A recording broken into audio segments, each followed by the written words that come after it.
Today, I want to share with you the final straw that led me to quit my job, my permanent full time position.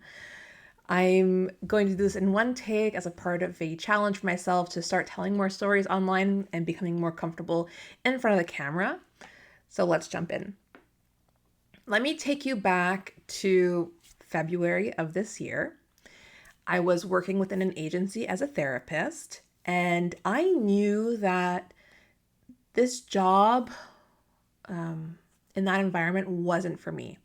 I had already burnt out once, and I just knew that the demographic I was working with and the structures that were in place did not align with the type of work and the type of life I wanted to lead.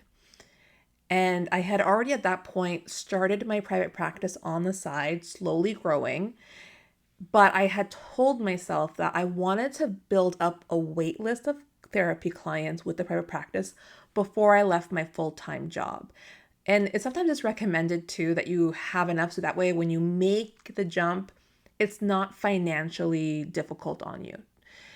And my husband was of the thought process, Emily, just quit. I don't want you to burn out again. I'd rather you make less money and build your business slowly, but in the way you want. And we had enough money put aside that I could do that.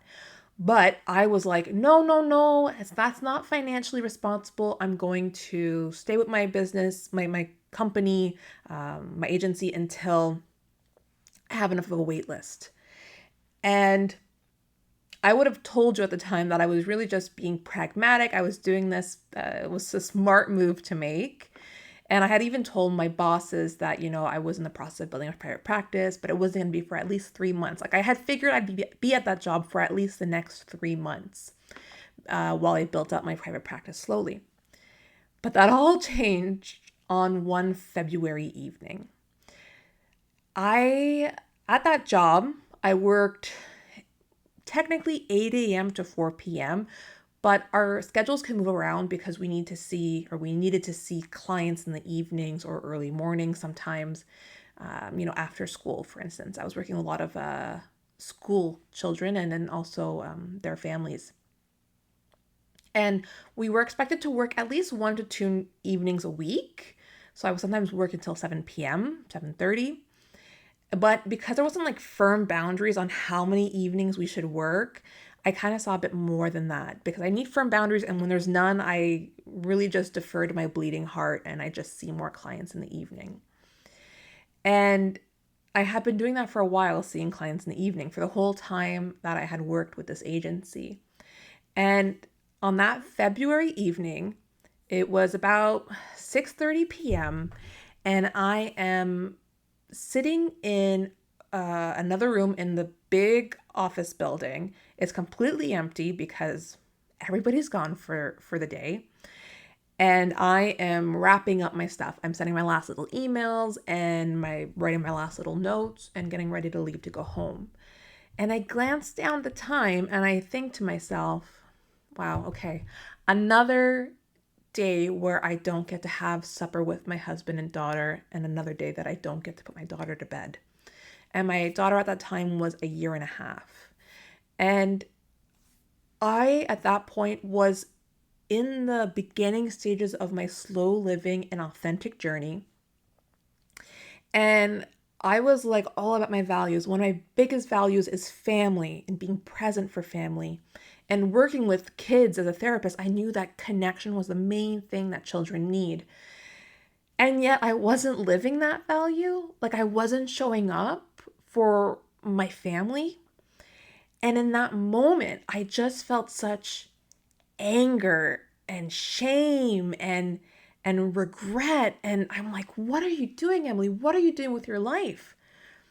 And I recognized that, I wasn't staying in this job because it was smart until I built up a private practice. I was staying because I was scared. I was scared of failing in my private practice if I went straight on.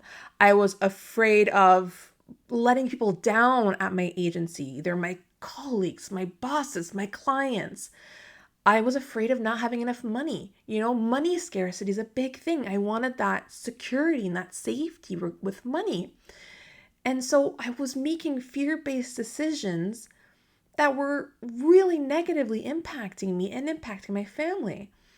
Like, I knew this job wasn't for me, and yet I was staying just because I was scared.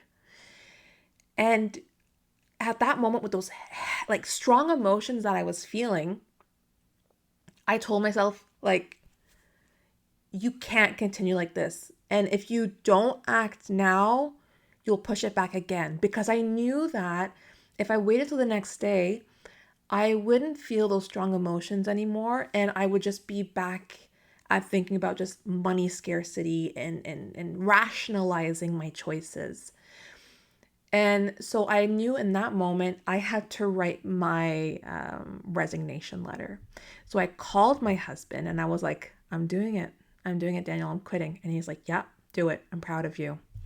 And so I'm writing it all up, 6:30 p.m. alone in an office, writing up my resignation letter. I have it all queued up to send to HR and to my boss.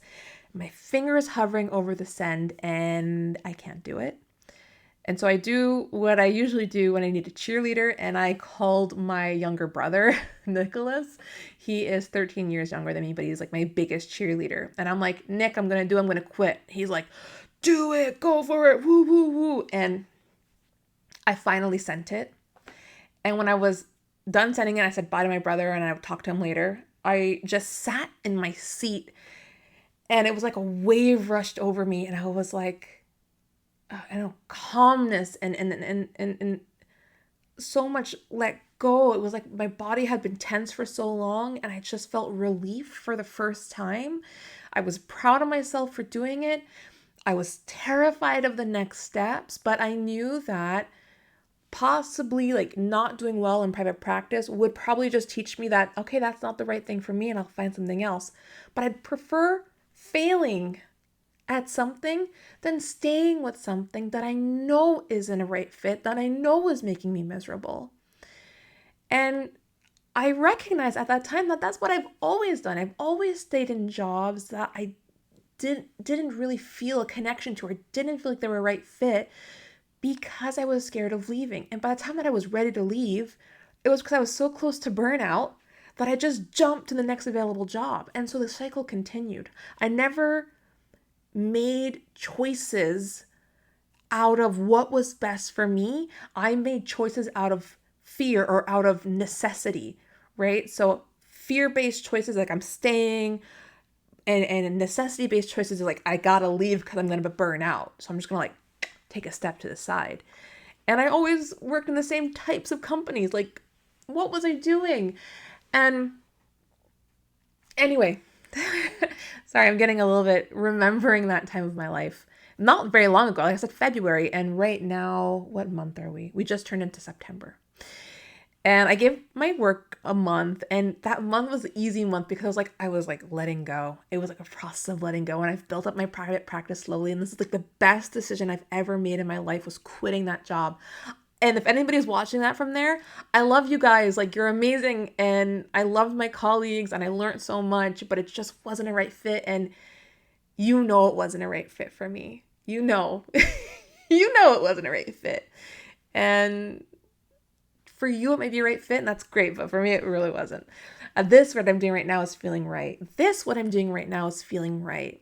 Is it comfortable fully yet? No. But this was not a fear-based decision. Starting this YouTube channel I'm probably going to fail, but why not try? I want to create, so why not try? And so now, since that, I've just really been like, okay, why am I making a certain decision? Is it a fear-based decision or is it a growth-based decision? Am I doing this because it's going to bring me something positive, because it's going to pique one of my interests, help me be creative, or is it because I'm scared of not having enough money? For instance, for my private practice, I only see individuals, and when I was starting to build slowly, I was like, oh, maybe I should learn this approach called EMDR because it's kind of like trending right now and I'll get more clients. But that approach, very good approach for whoever uses it, doesn't align with who I am as a therapist. And that would be a fear-based decision to go and take that training because I'm just trying to get clients. Instead, I was like, no, let's let's take a step back and really just see what comes my way first. And right now, like the clients that I have, although I've only started with a slow caseload and a small caseload, are so aligned with who I am.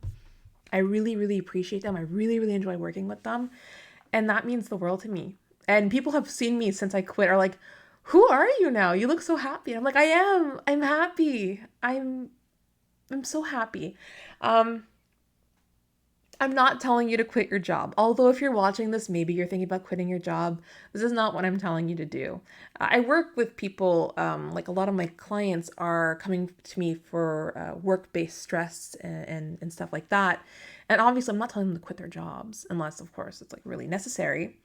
But really what it is just start thinking, start reflecting, and sometimes we get so caught up in just doing the work, we don't actually realize if we even like the work. Do you actually like what you're doing? Do you like where you are? And I'm obviously like, I have a lot of privilege that I was able to make this jump. I understand that not everybody has that privilege to be able to just quit, right? Money is a factor for sure. So I'm not trying to negate that whatsoever. But I just want you to start reflecting. And oftentimes it's been shown, okay, so I work in employment before, you usually can make more money when you change jobs than when you stay in a job. Like, that's been shown. But we're just so scared of change. Change is scary. Change is scary. But I think what's scarier is staying in a job that just completely drains you of joy, happiness, family time, whatever's actually important to you. Okay, I could ramble on a lot more, and I'm going to actually stop myself here.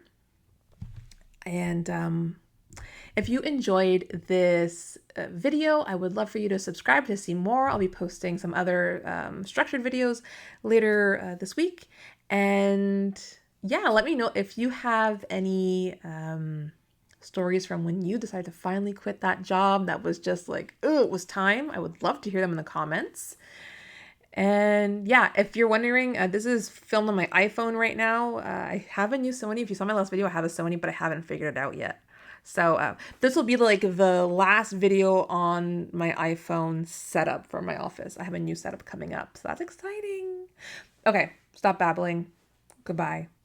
Keep living your authentic life. Ciao.